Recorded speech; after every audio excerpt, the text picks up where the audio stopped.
आसक्त चित्त होकर के नाना प्रकार के शुभ अशुभ कर्म करने वाले जब भगवत कृपा से पुनः सत्संग प्राप्त करते हैं और साधन मार्ग में लगते हैं तो माया अपना प्रबल रूप धारण करती है। या तो ऐसी अनुकूलता प्रदान करती है कि वो भूल जाए, और या ऐसी प्रतिकूलता झोंक देती है कि उसको लगता है कुछ नाम जपने से नहीं, कुछ साधन करने से नहीं, दुख तो वैसे ही घेरे हुए है। धैर्य छूट जाता है और भगवत मार्ग से विमुख आचरण करने लगता है। इसलिए उपासक को बहुत सरल ढंग से समझना चाहिए कि पुरानी फसल यदि बाजरा बोई है और बाजरा की रोटी मिल रही तो अगली फसल गेहूं बो दिया तो कल ही नहीं रोटी बना लोगे। 5-6 महीने लगेंगे किसान मेहनत करके, खेती तैयार करके, दाना बो करके, सींच करके, संभाल करके, फिर भी वो अतिवृष्टि, अनावृष्टि, ओले वृष्टि आदि से बच जाए, सुरक्षित हो जाए, तो सुरक्षित अनाज घर आ जाए, फिर वो पीस कर रोटी बना सकता है। तुम अनंत जन्मों से मनमानी आचरण करते रहे, आज नाम शुरू किया है तो वो तूफान नहीं उठेगा, नष्ट करने के लिए वो अपना स्वरूप धारण करेगा। उसकी गुलामी सहते रहे हो अभी, काम क्रोध लोभ मोह मद मत्सर। अब तुमको धैर्य पूर्वक नाम को पकड़े रहना। जैसे आंधी चले तो हम पहाड़ का आश्रय ले लें, हटे ना इधर उधर, तो आंधी तूफान पहाड़ को नहीं उड़ा सकती। ऐसे ही श्री भगवान कह रहे मामेव ए प्रपद्यन्ते माया में ताम तरंति ते। माया का तूफान आएगा पर तुम मेरे चरणों को पकड़े रहना, छोड़ना नहीं। पर ये जिनका मलिन हृदय है ना, वो सोचते हैं 4 दिन नाम जप करेंगे सारे दुख मिट जाएंगे। हाँ, पक्का मिट जाएंगे, जड़ से मिट जाएंगे, पर धैर्य पूर्वक जीवन को आगे बढ़ाओ।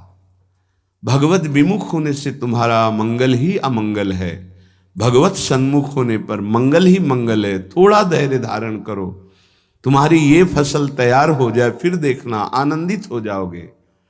पर ये कुसंग मन का और तन का, ये दोनों परमार्थ में टिकने नहीं देते।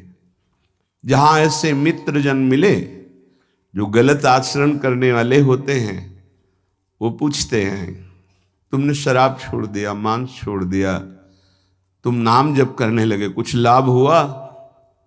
अरे कुछ नहीं होने वाला, तुम देख लो करके। उसके दिमाग में माया तो आक्रमण किए ही है। तत्काल नकारात्मक भाव आ जाता है कि नहीं नहीं, भगवत मार्ग में कुछ नहीं मिला, ठीक कह रहे हो, तो आओ हमारे संग, फिर हो जाओ। फिर वो माया के मलिन आचरणों में उतर जाता है।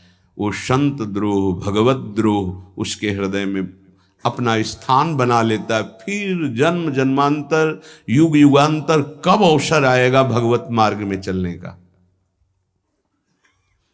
इसलिए जिनको सत्संग मिला है, जिनको नाम जपने का सौभाग्य मिला है, उनको बहुत धैर्यवान होना पड़ेगा। इसको ऐसे पकड़ना होगा कि जैसे हम बहुत बीमार हैं और इस औषधि के सिवा अब हमारा कोई रास्ता नहीं बचने का, अब हमको ये औषधि खानी ही है।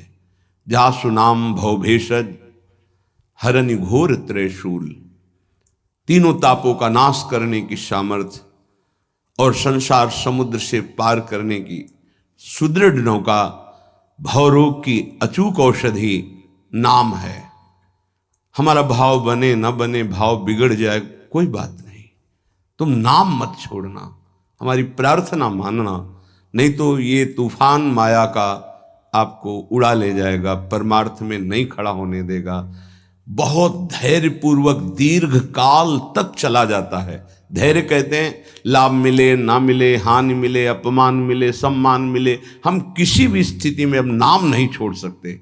वो जीत जाएगा माया से। विपक्ष बहुत जोरदार है, आप क्या समझते हो? आप भगवान के अंश हो, ये भूल चुके हो, लेकिन वो नहीं भूली, वो भगवान की शक्ति है।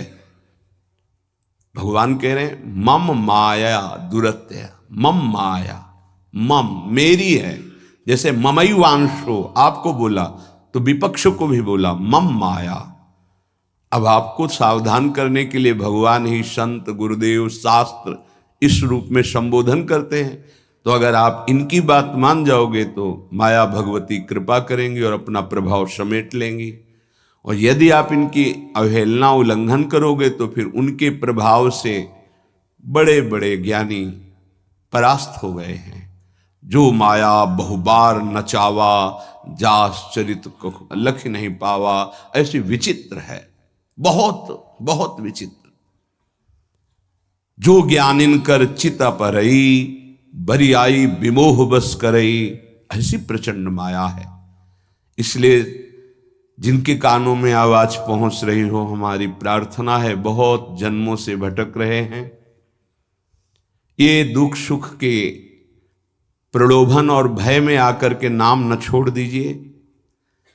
ऐसा भी हो सकता है कि नाम जपना शुरू करें, आपकी नौकरी लग जाए, आपका काम बन जाए, आपकी अनुकूलता बढ़ जाए। ये नाम का फल नहीं है, ध्यान रखना, ये नाम का फल नहीं है। हम स्पष्ट आपको कह रहे हैं कि जब से आपने नाम जपना शुरू किया आपका सब मंगल होने लगा, ये नहीं है। ये आपके पुण्यों का है, पूर्व पुण्यों का है। ये नाम आपको सामर्थ्य देखा, दुख और सुख दोनों सहकर परमानंद की प्राप्ति। ये विषयानंद नाम के फल से नहीं। आप नाम जपना शुरू किए, सब कुछ बिगड़ना शुरू हो गया, ये नाम का फल नहीं है। ये आपके पाप नष्ट हो रहे हैं। विवेक पूर्वक चलिए। अगर विवेक नहीं धारण करेंगे तो फिर सब मार्ग छूट जाएगा। विवेक इसी से उत्पन्न होता है, सत्संग से। जहां विवेक जागृत हुआ वो आपको टिका देगा परमार्थ में, नहीं तो बहुत बलवती भगवान की माया है। जब लोगों के विचार सुने तो लगता है कैसे निकल पाएंगे इस माया से। आप निकलना ना चाहे तो किसी की सामर्थ्य नहीं कि आपको निकाल सके। स्वयं श्री भगवान आपके हृदय में बैठे हैं। क्या हो रहा है? दुर्गति हो रही। क्यों? क्योंकि आप नहीं निकलना चाहते, इसलिए। भगवान हृदय में बैठे हैं, नहीं निकल पा रहे हो, बात मान लो। आप निकलना चाहो तो निकल सकते हो, आप न निकलना चाहो तो किसी की ताकत नहीं कि आपको इस माया प्रपंच से निकाल सके।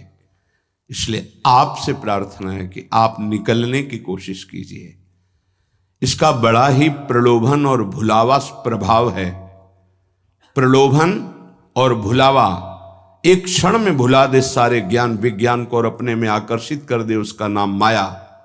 ऐसे प्रलोभन फेंक दे कि जानबूझकर तुम भगवान को भूल जाओ और उन प्रलोभनों में लग जाओ, उसका नाम माया। सावधान हो जाइए।